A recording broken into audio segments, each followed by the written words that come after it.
നടൻ ദിലീപിനെ അറസ്റ്റ് ചെയ്തു. തന്ത്രി കണ്ടേരു രാജീവിനെ അറസ്റ്റ് ചെയ്തു. രാഹുൽ മാങ്കൂട്ടത്തിനെ അറസ്റ്റ് ചെയ്തു. PC ജോർജിനെ അറസ്റ്റ് ചെയ്തു. മോൻസൺ മാവുങ്കലിനെ അറസ്റ്റ് ചെയ്തു. മഞ്ചേശ്വരം മുൻ MLA അറസ്റ്റ് ചെയ്തു. രാഹുൽ ഈശ്വറിനെ അറസ്റ്റ് ചെയ്തു.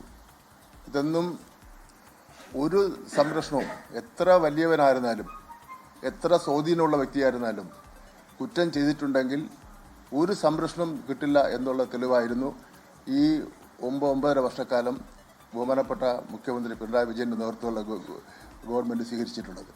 ആഭ്യന്തര വകുപ്പ് മന്ത്രി എന്നുള്ള നിലയിലും പിണറായി വിജയൻ്റെ നിലപാട് ഇക്കാര്യത്തിൽ ഏറ്റവും പ്രധാനപ്പെട്ട കാര്യമാണ്. ഇത്രയും സമൂഹത്തിൽ സ്വാധീനവും അതുപോലെ തന്നെ ബന്ധവുമുള്ള വ്യക്തികൾ ഉണ്ടായിട്ട് പോലും അത് അവർ നിയമത്തിൻ്റെ മുന്നിൽ കൊണ്ടുവരുമെന്നുള്ള നിലപാടാണ് സ്വീകരിച്ചിട്ടുള്ളത്. ഇന്ത്യയിലെ ഏതെങ്കിലും ഒരു മറ്റു സംസ്ഥാനത്ത് ഇതേ രൂപത്തിലുള്ള നടപടികൾ ഒരു മുഖ്യമന്ത്രി സ്വീകരിച്ചായിട്ട് നമുക്ക് ചൂണ്ടിക്കാണിക്കാൻ വേണ്ടി പറ്റുമോ? അതൊരു വികസന പ്രവർത്തനങ്ങളുടെ കാര്യത്തിൽ റെക്കോർഡാണ് എന്ന് പറയുന്നതോടൊപ്പം തന്നെ വികസന പ്രവർത്തനങ്ങളുടെ കാര്യത്തിൽ കേരളം മാതൃകയാണെന്ന് പറയുന്നതോടൊപ്പം തന്നെ കുറ്റകൃത്യങ്ങൾ ആര് ചെയ്തു കഴിഞ്ഞാലും ഏത് വമ്പൻ ചെയ്തു കഴിഞ്ഞാലും പിണറായി വിജയൻ്റെ നേതൃത്വത്തിലുള്ള ഗവൺമെൻറ്റിൻ്റെ മുന്നിൽ അയാൾ കുറ്റവാളിയാണെങ്കിൽ അത് നിയമത്തിന് മുന്നിൽ കൊണ്ടുവരുന്ന നിഷ്പക്ഷമായിട്ടുള്ള നിലപാടാണ് സ്വീകരിച്ചിട്ടുള്ളത്. അത് കേരളത്തിൽ ഇതൊരു തെരഞ്ഞെടുപ്പ് പ്രചരണമായിട്ട് പറയുന്നതല്ലല്ലോ. ഇതെല്ലാം നടന്ന സംഭവങ്ങളാണല്ലോ. നടന്ന സംഭവങ്ങൾ കേരളത്തിലെ ജനങ്ങൾ ഒട്ടും മറന്നിട്ടില്ലല്ലോ. അത് വീണ്ടും ഓർമ്മപ്പെടുത്തിയെന്ന് മാത്രമേ ഉള്ളൂ.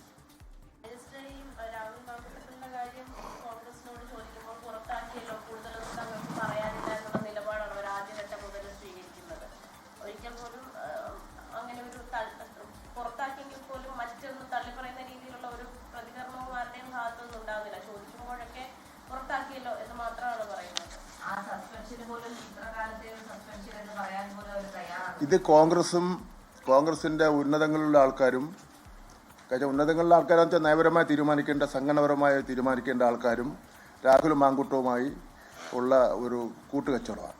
കൂട്ടുകച്ചവടം എന്ന് പറഞ്ഞാൽ ഉദ്ദേശിക്കുന്നത് വെച്ചാൽ ഒരു പരസ്പര ധാരണയാണ്. അല്ലെങ്കിൽ പിന്നെ രാജീവ് നടപടി ഈ പറഞ്ഞതുപോലെ നടപടി സ്വീകരിച്ചു എന്ന് പറഞ്ഞു. എന്ത് നടപടിയാണെന്ന് വ്യക്തമാക്കിയിട്ടില്ല. എന്ന് മാത്രമല്ല, നടപടി സ്വീകരിച്ചാലും കോൺഗ്രസിൻ്റെ നേതൃത്വത്തിന് MLS രാജിവെക്കാതിരിക്കുമോ? അപ്പോൾ ഇത് കോൺഗ്രസിൻ്റെ ഒരു മുഖമാണ്. അതാണ് ഞങ്ങൾ പറയുന്നത്. കേരളത്തിലെ ജനങ്ങൾ മനസ്സിലാക്കേണ്ടത് ഇതൊരു വ്യക്തിപരമായ കാര്യമാണെന്ന് കണ്ടാൽ തന്നെയും ഇത് കോൺഗ്രസിൻ്റെ ഒരു മുഖമാണ്. ഈ സ്ഥാനമാനങ്ങളിൽ ഇരുന്നുകൊണ്ടാണല്ലോ ഈ കാര്യങ്ങൾ ചെയ്തത്. ഇപ്പോൾ പുറത്തു വരുന്ന വിവരങ്ങൾ അനുസരിച്ചാണെങ്കിൽ വളരെ ഞെട്ടിക്കുന്ന വിവരങ്ങളാണ്. യുവതിയുടെ കയ്യിൽ കിടന്ന ഇപ്പോൾ അറസ്റ്റ് ചെയ്ത കേസിൽ യുവതിയുടെ കയ്യിൽ കിടന്ന ആഡംബര വാച്ച് ഊരി വാങ്ങി, ആഡംബര ഷൂസ് ഊരി വാങ്ങി, ആഡംബര ഫ്ലാറ്റ് വാങ്ങി നൽകുവാൻ നിർബന്ധിപ്പിച്ചു.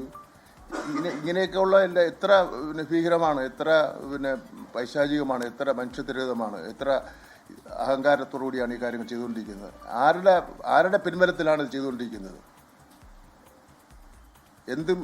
ഇത്തരം അഹങ്കാരത്തോടു കൂടി എല്ലാവരെയും നിയമത്തെ വെല്ലുവിളിക്കുന്നു, ഒരു ഗവൺമെൻറ്റിനെ വെല്ലുവിളിക്കുന്നു, ഒരു രാഷ്ട്രീയ പാർട്ടിയെ വെല്ലുവിളിക്കുന്നു. ഇതെല്ലാം നടത്തുന്നതിന് ആരുടെ പിന്തുണയാണുള്ളത്? കോൺഗ്രസിൻ്റെ പിന്തുണ തന്നെയാണ് ഉള്ളത്. കാരണം കർശനമായ നടപടിയിലേക്ക് ഇനിയും പോകുന്നതിന് വേണ്ടി കോൺഗ്രസ് രാഹുൽ മാങ്കൂട്ടത്തെ ഭയപ്പെടുന്നു എന്നുള്ളതാണ് ഇതിൽ ഏറ്റവും പ്രധാനപ്പെട്ട പ്രശ്നം.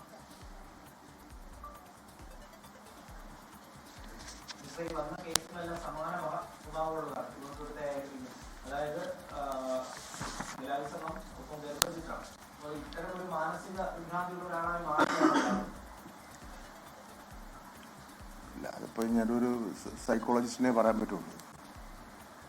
അത് സാധാരണഗതിയിൽ ഒരു മനുഷ്യൻ ചെയ്യാൻ സാധ്യതയില്ലാത്ത കാര്യങ്ങളാണല്ലോ നടന്നുകൊണ്ടിരിക്കുന്നത്. ഇതൊരു വ്യക്തിപരമായ കാര്യമാണെങ്കിൽ തന്നെയും ഇത് പൊതു കാര്യമായി മാറുന്നത് അയാൾ നിയമസഭാ അംഗം എന്നുള്ള നിലയിലുള്ള പ്രശ്നവും ഒരു യുവജന സംഘടനയുടെയും രാഷ്ട്രീയ പാർട്ടിയുടെയും സമുന്നത നേതാവ് എന്നുള്ള നിലയിൽ വരുമ്പോഴാണ് ഇത് പൊതു പ്രശ്നമായി മാറുന്നത്. എന്തുകൊണ്ട് ഇത്രയും ബഹളം ഉണ്ടായിട്ടും ഇത്രയും പ്രതിഷേധം വന്നിട്ടും കോൺഗ്രസ് ഇതിൽ ഒരു മെല്ലപ്പോക്ക് നയം എടുക്കുന്നു, ഒരു സൗഹാർദ്ദപരമായ നയം എടുക്കുന്നു എന്നുള്ളതാണ് ഏറ്റവും പ്രധാനപ്പെട്ട പ്രശ്നം. കോൺഗ്രസിൻ്റെ മുഖമാണല്ലോ ഇയാൾ.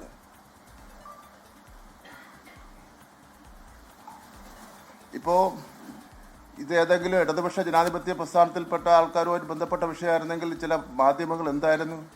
ലോകത്തെവിടെയായാലും ഏത് സമയത്തും 24 വാർത്തകളും ഓഗ്മെന്റഡ് റിയാലിറ്റി പാക്കേജുകളും എക്സ്പ്ലെയിനറുകളും വിശദമായി കാണാൻ ഞങ്ങളുടെ യൂട്യൂബ് ചാനൽ നിങ്ങൾക്ക് സബ്സ്ക്രൈബ് ചെയ്യാം.